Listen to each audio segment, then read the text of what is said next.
Reason bakit hindi kaaya-ayang tagabantay mo ay kamag-anak mo sa sari-sari store negosyo. Sari-sari store tips in 1 minute.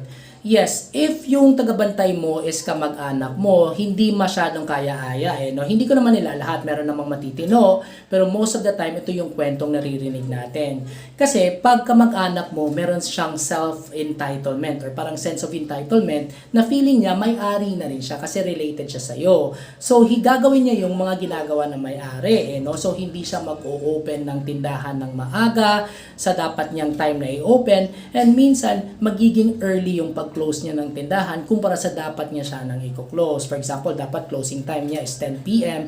is magko-close na siya ng 8 or 9 p.m. Kasi alam niyang hindi mo kakayaning magalit sa kanya kasi nga kamag-anak kayo or hindi mo siya pwedeng paalisin. So mahirap as an owner if kamag-anak mo kasi parang nahihirapan ka rin. Okay?